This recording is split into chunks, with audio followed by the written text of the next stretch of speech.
विकसित भारत के लिए अगले 2 दशक बहुत अहम है और इसमें आने वाले 5 साल में हम अनेक बड़े पड़ाव पार करने वाले हैं। भूखा पेट रहेंगे फिर भी मोदी जी को लाएंगे। হয়তো মাসিক 20,000 টাকা ইনকাম করে, কষ্ট করে একটা এসি লাগিয়েছেন, কিন্তু আয়ুষ্মান ভারত তাকে বাদ দিয়ে দিয়েছে যে তার বড় একটা এসি আছে। মহারাষ্ট্রে বলেছিল লাডলি বেহানায় 2,500 টাকা করে দেবে, আসার পরে 6 লক্ষ লোকের নাম কেটে দিয়েছে। বলছে ওর বাড়িতে তো এসি আছে, ওর বাড়িতে তো বাইক আছে, ওর বাড়িতে ফ্রিজ আছে। আরে ফ্রিজ তো আজকাল প্রত্যেক মানুষের ঘরে থাকে। বাংলার থেকে একজনকেও পাওয়া গেল না যাদেরকে পায়ে শিকল বেঁধে হাতে হাতকড়া পুড়িয়ে ঘাড় ধাক্কা দিয়ে আমেরিকা থেকে পাঠিয়ে দিল। বিকশিত ভারতের চিত্রটা ঠিক 56 ইঞ্চির রাজত্বে কেমন মুখ্যমন্ত্রীকে বলছে পদত্যাগ করতে, তাহলে স্বরাষ্ট্রমন্ত্রী হিসেবে অমিত শাহ কেন পদত্যাগ করবে? হাঙ্গার ইন্ডেক্সে আমরা পাকিস্তানকে ছুঁয়ে ফেলছি, বাংলাদেশ আমাদের থেকে উপরে চলে গেছে global hunger index. Waterproof jacket আর ওয়াটারপ্রুফ ট্র্যাক প্যান্ট পরে মাথাটাও ডোবাননি, কাঁধ অব্দি ডুবিয়ে যারা গরিব কৃষকের লোন ওয়েভ করে না, বড় লোক আদানি আম্বানিরা লক্ষ লক্ষ হাজার হাজার কোটি টাকা মেরে পালিয়ে যায়, তাদের লোন ওয়েভ করে, তখন বোঝা যায় যে এই 5 ট্রিলিয়ন ইকোনমিটা আসলে ঠিক কাদের গল্পটা শোনানো। মানে আপনি কলকাতা শহরে থাকেন, আপনার যদি 2,000 টাকা মাসে আয় হয়, মানে দৈনিক আপনি 66 টাকা আয় করেন, তাহলে আপনি আর গরিব নন, তাহলে আপনি বড় লোক। মুসলমানদের কথা তো ছেড়েই দিন, মুসলমানদের তো মানুষ হিসেবেই গণ্য করেন এই অপদার্থ সরকার। কিন্তু যে হিন্দুদের কথা, হিন্দুদের মসিয়া সাজে নরেন্দ্র মোদী, সেই হিন্দুদের সমস্যা সবচেয়ে খারাপ এই নরেন্দ্র মোদীর। বিএসএনএল এখনো 5G দিতে পারে না, 4G ঠিক মতো দিতে পারে না, আর বিএসএনএল কে ব্যবহার করে জিও 5G সরকারি সংস্থায় যাতে টাকা বিনিয়োগ না করে সেটার ব্যবস্থা সরকার করছে। মানে কালিদাস বলি আমরা, যে গাছের ডালে বসে রয়েছি সেই গাছের ডাল কাটা, সরকার জেনে বুঝি এটা করে। যারা এই সরকারের প্রকল্পগুলোকে ভাতা ভিক্ষা বলেছিল, তারাই যখন মধ্যপ্রদেশে ভোট হয়েছে লাডলি বেহানা নিয়ে বড় বড় ঢাক্কানি নাচ করেছে। দিল্লিতে জিতলে নাকি 500 টাকায় গ্যাসের সিলিন্ডার দেবে। তো তুমি তো গোটা ভারতবর্ষে জিতে রয়েছে, তাহলে ভারতবর্ষের মানুষকে 500 টাকা সিলিন্ডার দিচ্ছ না কেন? বারণ কে করেছে তোমাকে দিতে? তুমি প্রায় 6.5 লক্ষের বেশি মানুষের মহিলার নাম বাদ দিয়ে দিয়েছে বিজেপি। ভোটে জেতার আগে বলেছিল লাডলি বেহানা দেবো, মানুষ ভোট দিয়েছে, যেই ভোটে জিতে গেছে উনি সব নাম বাদ দিয়ে দিয়েছে। এটাই হচ্ছে বিজেপি। নমস্কার, বিবিধ নিউজে আমি অমিত রয়েছি আপনাদের সঙ্গে। এই মুহূর্তে ভারতবর্ষ বিশ্বের 5ম বৃহত্তর অর্থনীতি, খুব তাড়াতাড়ি তৃতীয়তে পা রাখতে চলেছে এবং প্রধানমন্ত্রী বলেছেন যে 2047 সালে ভারত বিকশিত হবে। বাস্তবে তথ্যটা কি? প্রধানমন্ত্রী বলেছেন যে ভারতবর্ষের 80% মানুষকে এখনো বিনা পয়সায় রেশন পৌঁছে দিতে হয়। কিছুদিন আগে বাজেট পেশ হয়েছে, সেখানেও 12 লক্ষ টাকা পর্যন্ত করমুক্ত করা হয়েছে, কিন্তু যারা বছরে 5 লক্ষ টাকার কম রোজগার করে তাদের জন্য কি প্রতিশ্রুতি নেই? আমরা এই বিষয়ে জানবো। আমাদের সঙ্গে অরূপ চক্রবর্তী রয়েছেন। দাদা, বিবিধ নিউজে আপনাকে স্বাগত। প্রধানমন্ত্রীর যে বিকশিত ভারতের স্বপ্ন এবং যে বাস্তব পরিসংখ্যান, আকাশ পাতাল ফারাক আমরা দেখতে পাচ্ছি, কি বলবেন? বিকশিত ভারতের সবচেয়ে বড় বিজ্ঞাপন গত সপ্তাহে ভারতবর্ষের মানুষ, সারা পৃথিবীর মানুষ দেখতে পেল, যখন আমেরিকা থেকে 250 জন ভারতবর্ষের মানুষকে, নাগরিককে পায়ে শেকল পরিয়ে হাতে হাতকড়া দিয়ে কার্গো প্লেনে করে, অর্থাৎ যেই প্লেনে মানুষ যায় না, সেই প্লেনে শুধুমাত্র মালপত্র পরিবহন করা হয়, সেই কার্গো প্লেনে ঘাড় ধাক্কা দিয়ে তুলে শেকল পরানো অবস্থায় ভারতবর্ষে কার্যত ডাম্প করে ফেলে দেওয়া হলো। অপরাধ, তারা অবৈধভাবে আমেরিকায় বসবাস করছিলেন এবং চাকরি করছিলেন। 2014 সালে নরেন্দ্র মোদী ক্ষমতায় আসার আগে বলেছিল বছরে 2 কোটি বেকারের চাকরি। বিজেপি নেতারা রোজ দুবেলা এখানে এসে চিৎকার করে এ রাজ্যে নাকি কাজ নেই, পরিযায়ী শ্রমিক হয়ে অন্য রাজ্যে চলে যাচ্ছে। আশ্চর্যজনকভাবে আমেরিকা থেকে যতজনকে ঘাড় ধাক্কা দিয়ে পাঠালো, দেখা যাচ্ছে তার 80% গুজরাটি পিপল, গুজরাটের নাগরিক। অল্প কিছু পাঞ্জাব আছে, উত্তরপ্রদেশ আছে, মহারাষ্ট্র আছে, কিন্তু বাংলার থেকে একজনকেও পাওয়া গেল না যাদেরকে পায়ে শেকল বেঁধে হাতে হাতকড়া পুড়িয়ে ঘাড় ধাক্কা দিয়ে আমেরিকা থেকে পাঠিয়ে দিল। বিকশিত ভারতের চিত্রটা ঠিক 56 ইঞ্চির রাজত্বে কেমন, যে 56 ইঞ্চি আমেরিকায় গিয়ে স্লোগান দিয়েছিল আপকি বা ট্রাম্প সরকার, ট্রাম্প সরকারে এসেই কানমোলা দিয়ে শিকল বেঁধে পাঠিয়ে দিয়েছে। একদিকে এই বিকশিত ভারত, আরেকদিকে ভারতের বিকাশ কিরকম? জলে মানুষ মরছে, স্থলে মানুষ মরছে। কুম্ভমেলায় গিয়ে মৌনী অমাবস্যার সময় ঘটনা, এখনো পর্যন্ত কত মানুষ মারা গেছে সেই সংখ্যা আজ অব্দি উত্তরপ্রদেশ প্রশাসন জানাতে পারেনি।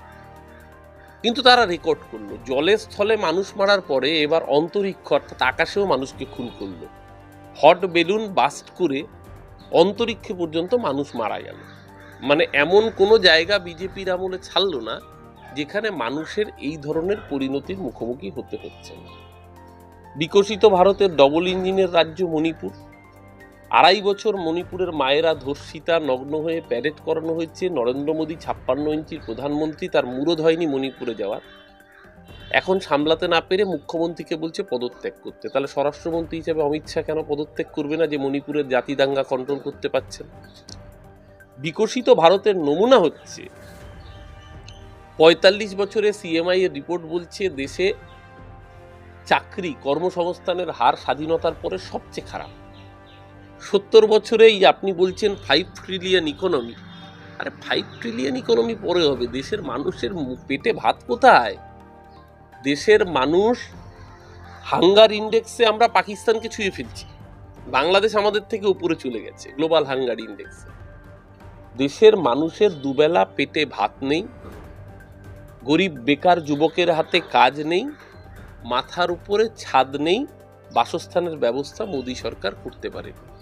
তো এই যদি বিকশিত ভারতের নমুনা হয়, সেই বিকশিত ভারতে 56 ইঞ্চির প্রধানমন্ত্রী এই প্রথম দেখলাম কুম্ভস্থানে গেছেন ওয়াটারপ্রুফ জ্যাকেট আর ওয়াটারপ্রুফ ট্র্যাক প্যান্ট পরে, মাথাটাও ডোবাননি, কাঁধ অব্দি ডুবিয়েছেন, সেটা আবার ওয়াটারপ্রুফ জ্যাকেট আর ওয়াটারপ্রুফ প্যান্ট পরে। তো এই যে হাস্যরসের উপাদান তিনি ভারতবর্ষের সংসদীয় রাজনীতিতে রোজ যোগান দিয়ে যাচ্ছেন, ভারতবর্ষ আর কিছুতে বিকশিত হতে না পারুক, মকারি অফ ডেমোক্রেসিতে যে বিকশিত হয়ে শ্রেষ্ঠত্বের শিরোপা লাভ করেছে নরেন্দ্র মোদী অমিত শাহ প্রতিদিন সেটা নতুন করে প্রমাণ করে দিচ্ছে। আপনি বেকারত্ব দূরীকরণের কথা বললেন। কেন্দ্রীয় সরকার কর্পোরেট সংস্থাগুলির প্রায় 16 লক্ষ কোটি টাকার মতো কর মুক্ত করে দিয়েছে এখনো পর্যন্ত, এবং মূলত বেকারত্ব যে সমস্যার সমাধানের দায়িত্ব এই কর্পোরেট সংস্থাগুলির হাতে তুলে দেওয়া হয়েছে, কিন্তু কোনো রকম এই কর্পোরেট সংস্থাগুলোকে এই বেকারত্ব অবসানের কোনো কর্মকাণ্ড করতে দেখা যাচ্ছে না। শুধু তাই নয়, ঠিক যেভাবে কর্পোরেটদের কর ছাড় করে দিচ্ছে, ওয়েভ করে দিচ্ছে, আপনি ভাবুন নীরব মোদী মেহুল চোকসি পিএনবির টাকা মেরে পালিয়ে যাচ্ছে, পিএনবি লোন ওয়েভ করে দিচ্ছে। এসবিআই এর টাকা মেরে শিল্পপতিরা পালিয়ে যাচ্ছে, বিজয় মাল্য পালিয়ে যাচ্ছে, ইউনাইটেড ব্রুয়ারিজ, কিংফিশার, তার লোন ওয়েভ হয়ে যাচ্ছে। সাধারণ গরিব কৃষক 50,000 টাকা লোন নিয়েছে, হয়তো 20,000 টাকা লোন নিয়েছে, ফসল আশানুরূপ হয়নি বা ফসলের দাম পায়নি, লোন শোধ করতে পারছে না, বাড়ি মর্টগেজ রাখা, সেই বাড়ি সরকারি ব্যাংক ক্রোক করে নেওয়ার হুমকি দিচ্ছে। ভারতবর্ষে সবচেয়ে বেশি কৃষক আত্মহত্যা করে মহারাষ্ট্র, নাসিক, বিদর্ভ থেকে, দান্তেওয়াড়া থেকে কৃষক আত্মহত্যা করে, সবকটা বিজেপি শাসিত রাজ্য। যারা গরিব কৃষকের লোন ওয়েভ করে না, বড় লোক আদানি আম্বানিরা লক্ষ লক্ষ হাজার হাজার কোটি টাকা মেরে পালিয়ে যায়, তাদের লোন ওয়েভ করে, তখন বোঝা যায় যে এই 5 ট্রিলিয়ন ইকোনমিটা আসলে ঠিক কাদের গল্পটা শোনানো হয়। এই যে আপনি বললেন বছরে 12 লক্ষ টাকা অবধি ট্যাক্সে ছাড় দেওয়া হয়েছে। আমি জানি না আপনি 12 লক্ষ টাকা বছরে ইনকাম করেন কিনা, হয়তো করতে পারেন, কিন্তু বিশ্বাস করুন সারা ভারতবর্ষের 93% মানুষ এই আয়ের কথা স্বপ্নেও ভাবতে পারে না। সারা ভারতবর্ষের 80% মানুষের অ্যাভারেজ আয় বছরে 1 লক্ষ টাকাও নয়, 1 লক্ষ টাকাও নয় বছরে। এবং কেন্দ্রীয় সরকার স্টেট ব্যাংক অফ ইন্ডিয়া থেকে একটা রিপোর্ট পাবলিশ করেছে কদিন আগে, যাতে দারিদ্র্যের ইন্ডেক্স ডিফাইন করছে যে যদি গ্রামাঞ্চলে থাকে তাহলে 1633 টাকা প্রতি মাসে, আর যদি শহরে থাকে তাহলে 1953 টাকা। এই আয়ের নিচে থাকলে সে দরিদ্র। মানে আপনি কলকাতা শহরে থাকেন, আপনার যদি 2000 টাকা মাসে আয় হয়, মানে দৈনিক আপনি 66 টাকা আয় করেন, তাহলে আপনি আর গরিব নন, তাহলে আপনি বড় লোক। এইটা রিপোর্টটা, সার্ভেটা তৈরি করেছে স্টেট ব্যাংক অফ ইন্ডিয়াকে দিয়ে। কারা করিয়েছে? ভারতবর্ষের সরকার, অর্থ দপ্তর। মানে দৈনিক যদি আপনি 66 টাকা আয় করেন, 66 টাকা একটা মানুষের দুবেলা ডাল ভাতটুকু খাওয়া চলবে না আজকের দিনে ভারতবর্ষে, তাহলে আপনি গরিব নন, তাহলে আপনি বড় লোক। এই যে কায়দা করে, জাগলারি করে এই যে দেখাচ্ছে বিকশিত ভারত, আমরা তো এইখানটাই প্রশ্ন করতে চেয়েছি, এই বিকশিত ভারত কাদের জন্য?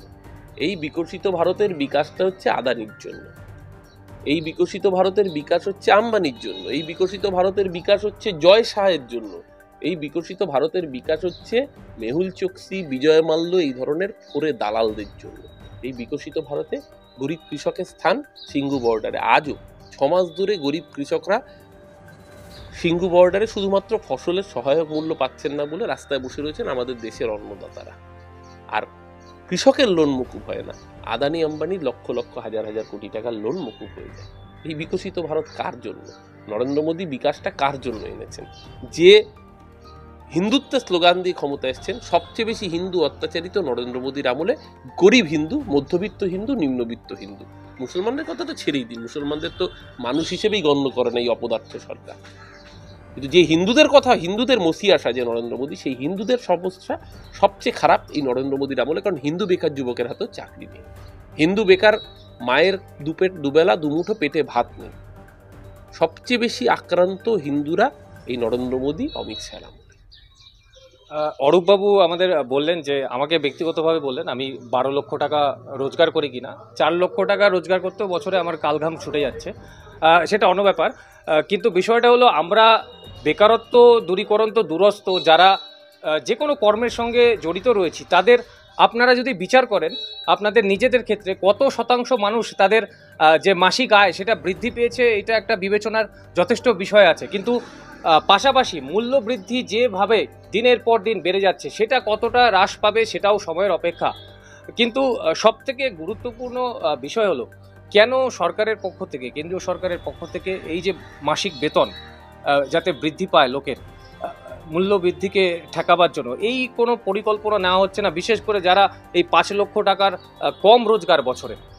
শুধু তাই নয়, উল্টে সরকার যেটা করছে, মধ্যবিত্তের জন্য যে স্বল্প সঞ্চয়ের সুদের হার, সেই রেট অফ ইন্টারেস্ট ব্যাংক থেকে কমিয়ে দিয়েছে। মানে ধরুন, একটা মানুষ সারা জীবন চাকরি করে তার প্রভিডেন্ট ফান্ড গ্র্যাচুইটির টাকায় শেষ জীবন চলে। সবার তো পেনশন নেই, সরকারি পেনশন। তাহলে যে টাকাটা সারা জীবন সে চাকরি করে রেখেছে, সেই টাকার ন্যূনতম ইন্টারেস্টে তার শেষ জীবন চলবে। এই সরকার কি করছে? মেডিক্লেমে বয়স্ক মানুষ, সারা পৃথিবীতে বয়স্ক মানুষের চিকিৎসা সবচেয়ে বেশি খরচ হয়। এই সরকার মেডিক্লেমে বয়স্ক মানুষের প্রিমিয়াম এমন জায়গায় পৌঁছে দিয়েছে, আজকে 60 বছর অবধি তো আপনি চাকরি করার সময় একটা মেডিকেল কভারেজের আওতায় আছেন, কিন্তু যখন আপনি চাকরি ছেড়ে দিচ্ছেন, যখন আপনার বয়স হচ্ছে, তখন সবচেয়ে বেশি আপনার প্রয়োজন ইন্স্যুরেন্সের। সেই সময় ইন্স্যুরেন্সের রেট এমন জায়গায় পৌঁছে দিয়েছে সাধারণ মানুষের ক্রয় ক্ষমতার বাইরে। সুদের হার এমন জায়গায় করে দিয়েছে, আগে যদি আপনি একটা টাকা ফিক্স রেখে মাসে ধরুন আপনার 8,000 টাকা বা 10,000 টাকা আয় হতো, এখন সুদের হার কমতে কমতে আগে 10,000 টাকা আয় হলে সেটা এসে দাঁড়িয়েছে 5,000 কি 6,000 টাকায়। একদিকে সুদের হার কমেছে, আরেকদিকে জীবনদায়ী ওষুধের দাম রোজ বাড়ছে। ওষুধের দাম বাড়বে না কেন? ওষুধ কোম্পানিগুলো ইলেকট্রাল বন্ডে বিজেপিকে টাকা দেয়। এমনকি করোনার ভ্যাকসিন যারা তৈরি করেছে, সিরাম বায়োটেক, তারা পর্যন্ত বিজেপির পার্টি ফান্ডে গিয়ে ইলেকট্রাল বন্ডে টাকা দিয়েছে। এগুলো জানতে পারতাম না আমরা, যদি না প্রশান্ত ভূষণ সুপ্রিম কোর্টে মামলা করতেন এবং সুপ্রিম কোর্ট বাধ্য করতো এসবিআইকে আলফা নিউমারিক কোড সহ পুরো তথ্যগুলো প্রকাশ করতে। সুপ্রিম কোর্টে প্রকাশ করতে চায়নি এসবিআই লোকসভা নির্বাচনের আগে। কেন চাইনি? আজকে পরিষ্কার প্রমাণ হয়ে যাচ্ছে। সমস্ত জিনিসপত্রের দাম বাড়ছে, লাগাম ছাড়া মূল্য বৃদ্ধি, মানুষের ক্রয় ক্ষমতা নেই, তার মধ্যে মধ্যবিত্তের সুদের হার কমছে। সাধারণ মানুষ যাবে কোথায়? আপনি ক্যাপিটালিস্ট ইন্ডাস্ট্রিয়ালিস্ট আদানি গিয়ে আমেরিকার মাইনিং সেক্টরে ইনভেস্ট করবে, এই সরকার সফট লোন দিয়েছে আদানিকে, এসবিআই লোন দিয়েছে at the rate of 1% rate of interest. 1% rate of ইন্টারেস্টে আদানি লোন পাবে, আর আপনি আপনার বাড়ির আপনার ছোট ভাই যদি পড়াশুনো করে তার জন্য এডুকেশন লোন নিতে চান 13% থেকে 15% রেট অফ ইন্টারেস্ট। তাহলে এই সরকার কাদের জন্য? এই সরকার is only for Adani Ambani people. এই সরকার আমার আপনার মতো সাধারণ মানুষের জন্য নয়। তো খুব স্বাভাবিক, সরকারের প্রায়োরিটি যেটা, সরকার সেটাই করবে। দেশের মানুষের প্রায়োরিটি হওয়া উচিত ধর্মীয় এজেন্ডায় মারপিট করা, না দেশের মানুষ তার পরিবারের ভবিষ্যৎ প্রজন্মের নিরাপত্তা সুনিশ্চিত করা? সেটা দেশের মানুষকে তাদের প্রায়োরিটি ঠিক করতে হবে, যে আগে জাতপাতের লড়াই লড়বে, না আগে ভাতের জন্য লড়াই করবে, কর্মসংস্থানের জন্য লড়াই করবে। যদি কর্মসংস্থান ভাতের লড়াই করতে হয়, তাহলে এই অপদার্থ বিজেপির সরকারকে দেশের মস্তক থেকে টেনে নামাতে হবে। আর যদি জাতপাত নিয়ে লড়াই করতে হয়, হিন্দু মুসলমান নিয়ে লড়াই করতে হয়, উঁচু জাত নিচু জাত নিয়ে লড়াই করতে হয়, তাহলে বিজেপিকে ভোট দেবেন, খালি পেটে থাকবেন। ভুকা পেট रहेंगे फिर भी मोदी जी को लाएंगे। তাহলে এই অবস্থা, এই পরিণতি হবে। 5 ট্রিলিয়ন ইকোনমির গল্প ফেদে লাভ নেই। দেশের বাস্তবে কোন মাটিতে দাঁড়িয়ে আছি আজকে সেটা বোধহয় দেশের মানুষকে নতুন করে ইভ্যালুয়েশন করার সময় এসেছে। আপনি মেডিক্লেমের কথা বললেন, এই প্রসঙ্গে আমার একটা কথা মনে পড়লো, সেটা হচ্ছে এই স্বাস্থ্য খাতে মানে এই মেডিক্লেমগুলিতে যাতে 18% জিএসটি ছাড় দেওয়া হয়, তার জন্য আমাদের রাজ্যের মুখ্যমন্ত্রী মমতা বন্দ্যোপাধ্যায়, এমনকি বিজেপির কেন্দ্রীয় মন্ত্রী নীতিন গডকরি, তিনি বিশেষ অনুরোধ জানিয়েছিলেন। সেটা তো করা হয়নি, উল্টে উন্মুক্ত করে দেওয়া হয়েছে বিদেশি লগ্নিকারীদের জন্য। আরেকটা জিনিস আরো ভয়ঙ্কর, যেটা দেখুন, সাধারণ মানুষ ট্যাক্স সেভিং এর জন্য আগে এলআইসিতে ইনভেস্ট করতো। মানে আপনি একটা টাকা ইনকাম করেন, এলআইসি দুদিকে, একদিকে আপনার জীবনের সামাজিক নিরাপত্তা দেবে, একদিকে আপনার করে ছাড় পাবেন, যার জন্য মানুষ আরো উৎসাহিত হতো এলআইসিতে ইনভেস্ট করতে। এরা কি করলো, বিমা ক্ষেত্রকে 100% এফডিআই করে দিল, ডাইরেক্ট ইনভেস্টমেন্টের আওতায় এনে দিল। অর্থাৎ বিমা ক্ষেত্রে এবার প্রাইভেট কর্পোরেট তারা কিনতে পারবে, কিন্তু কি করে কিনবে? কারণ বিমা ক্ষেত্র তো লাভজনক, এলআইসি তো লাভজনক সংস্থা, তাহলে এলআইসিকে রুগ্ন সংস্থা করতে হবে। তাহলে এলআইসিকে রুগ্ন করতে গেলে কি করতে হবে? ঠিক যেভাবে বিএসএনএলকে রুগ্ন করা হয়েছে। বিএসএনএল এর স্পেকট্রাম ব্যবহার করে আদানি আর জিও, আম্বানি আর জিও লক্ষ লক্ষ কোটি টাকা কামিয়েছে। বিএসএনএল এখনো 5G দিতে পারে না, 4G ঠিক মতো দিতে পারে না, আর বিএসএনএলকে ব্যবহার করে জিও 5G দিচ্ছে। বিএসএনএল কাস্টমার জিওর কাছে চলে যাচ্ছে। ঠিক এই একইভাবে এলআইসি যাতে কাস্টমার না পায়, তার জন্য নতুন ট্যাক্স রেজিমে বাধ্য করছে সরকার যেতে 12 লক্ষ টাকা পর্যন্ত কর ছাড়ের ঘোষণা করে। পুরনো ট্যাক্স রিজিমে আপনি কোনো 80C সুবিধা পাবেন না। অর্থাৎ এলআইসিতে যদি আপনি ইনভেস্ট করেন, এতদিন পর্যন্ত যে কর ছাড়ের সুবিধা পেতেন সেই সুবিধাটাকে তুলে দিল। মানুষ তাহলে কেন ইনভেস্ট করবে? যদি আমি করে ছাড়ই না পাই, আমি ইনভেস্ট করব কেন? সরকার বাধ্য করলো যাতে এলআইসিতে সাধারণ মানুষ টাকা বিনিয়োগ না করে, সরকারি সংস্থায় যাতে টাকা বিনিয়োগ না করে, সেটার ব্যবস্থা সরকার করছে। মানে কালিদাস বলি আমরা, যে গাছের ডালে বসে রয়েছি সেই গাছের ডাল কাটা, সরকার জেনে বুঝি এটা করছে। কারণ যাতে এলআইসিটা আগামী দিন আদানি কিনতে পারে, বা আম্বানি কিনতে পারে, বা বিদেশি ক্যাপিটালিস্ট, কর্পোরেট ক্রনি ক্যাপিটালিস্টরা কিনতে পারে। তো একদিকে পুরো স্বাস্থ্য ব্যবস্থাকে লাটে উঠিয়েছে, মেডিক্লেমটাকে এইরকম জায়গায় মাথা তুঙ্গে নিয়ে গেছে, জিএসটি কমায়নি, তার সাথে বিমা ক্ষেত্র এলআইসির মতো জীবন বীমা নিগমকে কর্পোরেটের হাতে বেচে দেওয়া। গোটা দেশে যতগুলো রাষ্ট্রায়ত্ত সংস্থা ছিল একে একে সব দেখছে। নরেন্দ্র মোদীর আমলে আপনি একটা সংস্থা দেখান রাষ্ট্রায়ত্ত সংস্থা, যেটা এই সরকার তৈরি করেছে। অন্তত 76টা সংস্থা আমরা দেখাতে পারবো, যেই 76টা সংস্থাকে নরেন্দ্র মোদীর সরকার বিক্রি করে দিয়েছে সারা ভারতবর্ষের বুকে। এবং এই সংস্থাগুলো নরেন্দ্র মোদী তৈরি করেনি। কোনো সংস্থা ইন্দিরা গান্ধীর হাতে তৈরি হয়েছে, কোনো সংস্থা জওহরলাল নেহরুর সময় তৈরি হয়েছে, মনমোহন সিং, এমনকি অটল বিহারী বাজপেয়ীও 2-4টি সংস্থা তৈরি করেছিল। নরেন্দ্র মোদী তৈরি করেছে একটি রাষ্ট্রায়ত্ত সংস্থা আপনি দেখাতে পারবেন না। বেঁচেছে তার লিস্ট কিন্তু 70-80 ছাড়িয়ে যাচ্ছে। সেই জায়গায় দাঁড়িয়ে এই সরকারের অভিমুখ বোঝার জন্য কোনো রাজনৈতিক পণ্ডিত হতে হয় না। এই সরকার for the Ambani, by the Adani, for the bank fraud করে যারা গরিব মানুষের টাকা মেরে দেয়, যারা মানুষকে ন্যায্য প্রাপ্য মজুরি দেয় না, সেই সমস্ত পুঁজিপতি কর্পোরেটের দালালি করার জন্য এই সরকার ক্ষমতায় এসেছে। এই সরকার তাদের এজেন্ডা স্যাটিসফাই করছে, তার বিনিময়ে তারা তাদের সংস্থিত যে মিডিয়াগুলো, সেই মিডিয়াগুলো যাদের নামই হয়ে গিয়েছে গদি মিডিয়া, তাদের মাধ্যমে মানুষের ব্রেন ওয়াশ করে যাচ্ছে। যতদিন মানুষ এই প্যারাডাইমের মধ্যে পড়ে থাকবেন, ততদিন পর্যন্ত মানুষ এই ইলিউশন থেকে বেরোতে পারছেন না। যেদিন ইলিউশন থেকে বেরোবেন ততদিনে হয়তো অনেক দেরি হয়ে যাবে। কিন্তু ভারতবর্ষের বুকে গণতন্ত্র আছে, এটা এখনো আসার কথা।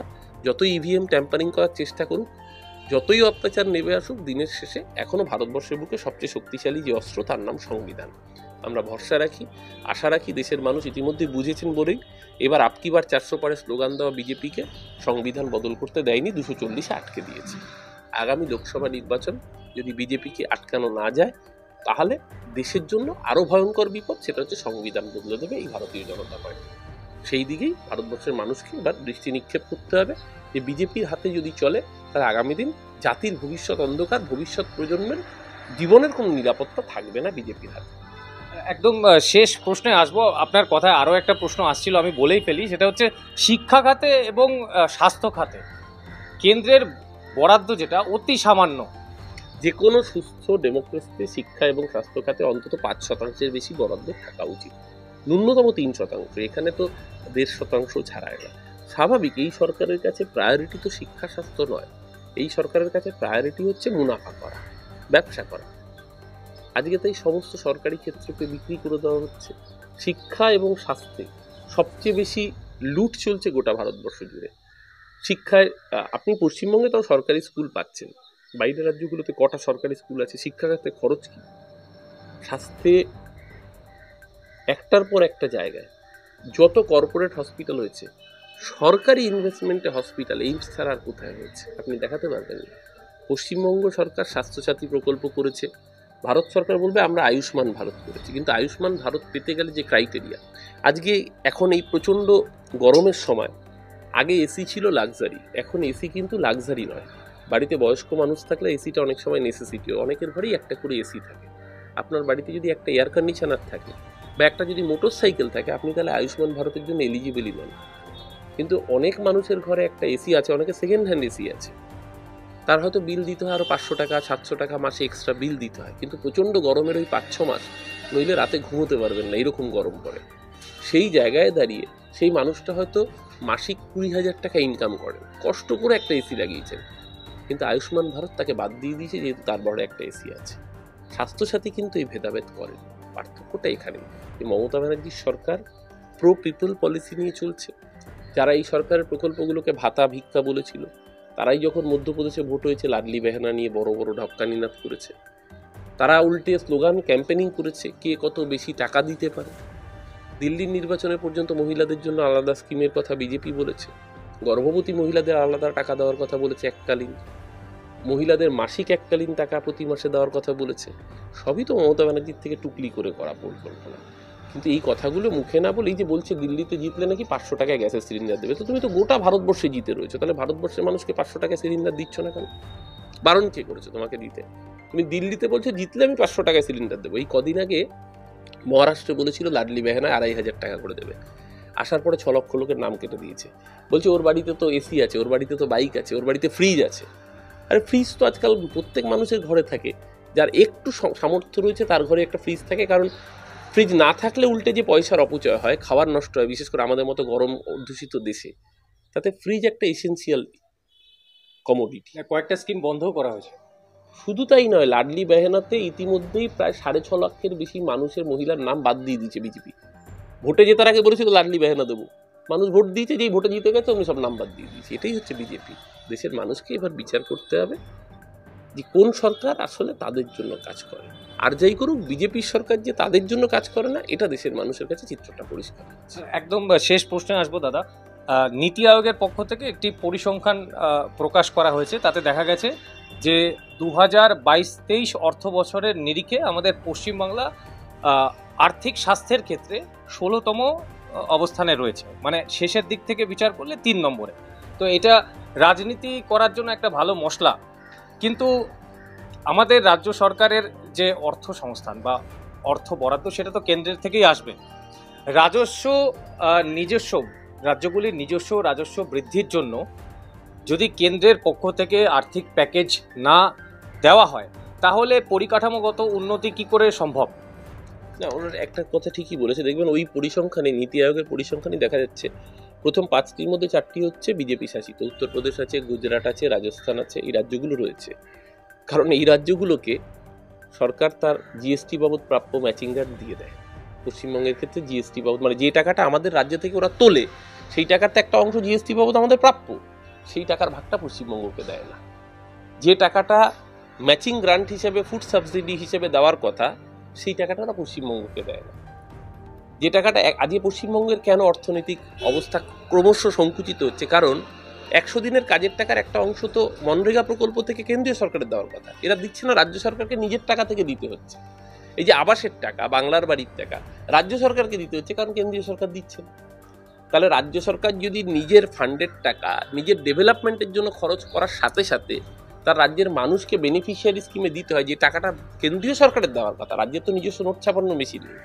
আপনার টোটাল প্রত্যেকটা রাজ্যের জন্য ধরুন 100 টাকা করে বরাদ্দ, আপনি 100 টাকা করে দিচ্ছেন। এবার সেই রাজ্যগুলো কিভাবে খরচ করছে তার উপরে আপনি উত্তরপ্রদেশ বড় রাজ্য ছেড়ে দিন, মোটামুটি পশ্চিমবাংলার কাছাকাছি রাজ্য কম্প্যারিজনে, যদিও রাজস্থান জনসংখ্যায় কম একটু, রাজস্থান বা ধরুন মহারাষ্ট্র, এই ধরনের রাজ্যগুলো আপনি 100 টাকা করে দিচ্ছেন সবকটা রাজ্যকে। পশ্চিমবঙ্গকে এসে দিচ্ছেন 30 টাকা। তাহলে আপনি প্রথমেই তো পশ্চিমবঙ্গকে মেরে দিলেন, হাতে না মেরে ভাতে মারলেন। তাহলে 30 টাকা একজনকে দিচ্ছেন আর একজনকে 100 টাকা দিচ্ছেন, দিয়ে তুলনা করছেন, হিসেব করছেন। এই যে বেসিক জায়গাটায় মানে শয়তানি, আমি বলবো উদ্দেশ্য প্রণোদিত শয়তানি, সেটা হচ্ছে যেহেতু এই রাজ্যের থেকে ওরা ভোট পায় না, তাই জন্য রাজ্যকে হাতে না মেরে ভাতে মারার পরিকল্পনা নিয়েছে।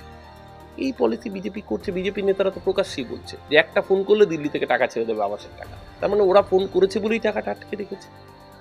আপনি শুরুই করছেন একজনকে, এই একটা সিনেমা দেখেছিলাম কিছুদিন আগে, ডিক্টেটর বলে, তাতে দেখা যাচ্ছে যে একজন রাজা, তিনি 100 মিটার রেসে নেমেছেন, তার হাতে একটা রিভলভার। এবার রেসে তাকে শুরু করছে, তিনি অনেকটা এগিয়ে থেকে শুরু করছেন, বাকি প্রতিযোগীরা পেছনে। এবার রাজা দৌড়চ্ছেন, এর পেছন থেকে আরেকজন সামনে যখন দৌড়তে জোরে দৌড়ে এগিয়ে আসছে, তখন রাজা তার পায়ে গুলি করছেন, সে পড়ে যাচ্ছে। তারপর তিনি দৌড়চ্ছেন, তারপর যখন আরেকজন একটু এগোতে যাচ্ছে, তারপর মাথা লক্ষ্য করে একজন গুলি করছেন, বাকি কেউ আর ভয়ে দৌড়চ্ছেই না। তো এই যে সিনেমাটা, এই ডিক্টেটর সিনেমাটা যে নরেন্দ্র মোদী গোটা ভারতবর্ষের বুকে এইরকম ভাবে ফুটিয়ে তুলবেন, সেটা এর আগে ভারতবর্ষের মানুষ বুঝতে পারেনি। যে একটা রাজ্যকে তুমি প্রথমেই পিছিয়ে রাখছো, তারপরে যখন সেই রাজ্যটা এগোতে যাচ্ছে, তুমি তাকে পঙ্গু করে রাখার চেষ্টা করছো, তার পায়ে গুলি করছো, তার হাতে গুলি করছো, তার মাথায় গুলি করছো, তাকে ইকোনমিক প্যাকেজ বন্ধ করে দিচ্ছ, তার ন্যায্য প্রাপ্য বরাদ্দ দিচ্ছ না। সামগ্রিকভাবে এই ডিক্টেটরশিপটা আসলে মকারি অফ ডেমোক্রেসিতে পরিণত হয়েছে নরেন্দ্র মোদী অমিত শাহের আমলে। তো এই নীতি আয়োগ প্রথম কথা পঞ্চবার্ষিকী পরিকল্পনা উঠিয়ে দিয়েছে। নীতি আয়োগ মোদীর তৈরি করা মস্তিষ্ক প্রসূত, তাদের মস্তিষ্ক প্রসূত সংস্থা, তারা এমনিতেই টাকা দেয় না, তার উপর তাদের মতো করে রিপোর্টিং করছে। এইসব বেসলেস রিপোর্টের কোনো অ্যাকচুয়ালি ভ্যালু নেই। কারণ আপনি যদি জিএসডিপি দেখেন, gross state domestic product, Paschimbanga সারা ভারতবর্ষের মধ্যে এগিয়ে থাকা রাজ্যগুলোর প্রথম 3টের মধ্যে রয়েছে। আপনি যদি পশ্চিমবঙ্গের এমএসএমই দেখেন, তাহলে MSME medium scale and small industries, সেই এন্টারপ্রেনারশিপে সেখানে সারা ভারতবর্ষে 1 নম্বরে রয়েছে। আজকে পশ্চিমবঙ্গের প্রকল্পগুলো ইউনেস্কো স্বীকৃতি পাচ্ছে, রাষ্ট্রপুঞ্জের স্বীকৃতি পাচ্ছে, দুয়ারে সরকারকে রাষ্ট্রপতি পুরস্কৃত করছে, লক্ষ্মীর ভান্ডার, কন্যাশ্রীর মতো প্রকল্পকে অন্য রাজ্যকে টুকতে হচ্ছে, লাডলি বেহেনা, বেটি বাঁচাও এইসব নাটক করে। তাহলে বাংলা থেকে টুকতে হচ্ছে কেন? যোগী আদিত্যনাথকে বিজ্ঞাপন করতে হয় উত্তরপ্রদেশে ডেভেলপমেন্টের মা উড়াল ফুলের ছবি দিয়ে। কেন করতে হয়? এই কারণেই করতে হয়, কারণ মমতা ব্যানার্জি পথটা দেখিয়েছে ডেভেলপমেন্টের। বাংলা নিজের সামর্থ্যে এগিয়ে চলছে। যদি কেন্দ্রীয় সরকার এই অর্থনৈতিক প্রতিবন্ধকতাগুলো না করতো, তাহলে বাংলা আরও বেটার পারফর্ম করতে পারত। দেখুন, বিকশিত ভারতের স্বপ্ন তো আর পশ্চিমবঙ্গ কিংবা কেরল বা বিরোধী শাসিত রাজ্যগুলোকে বাদ দিয়ে সম্ভব হবে না। তাই কেন্দ্রের উচিত রাজনীতিকে দূরে সরিয়ে সার্বিক উন্নতির স্বার্থে অন্তত রাজ্যগুলিকে, যে সমস্ত রাজ্য বিশেষভাবে পিছিয়ে রয়েছে, তাদের বিশেষ প্যাকেজ তাদের দেওয়ার মাধ্যমে সামগ্রিক উন্নতি ঘটানো, এটা আমরা অবশ্যই আশা করব কেন্দ্রীয় সরকারের কাছে। আপাতত বিদায় নিচ্ছি, দেখতে থাকুন বিবিধ নিউজ।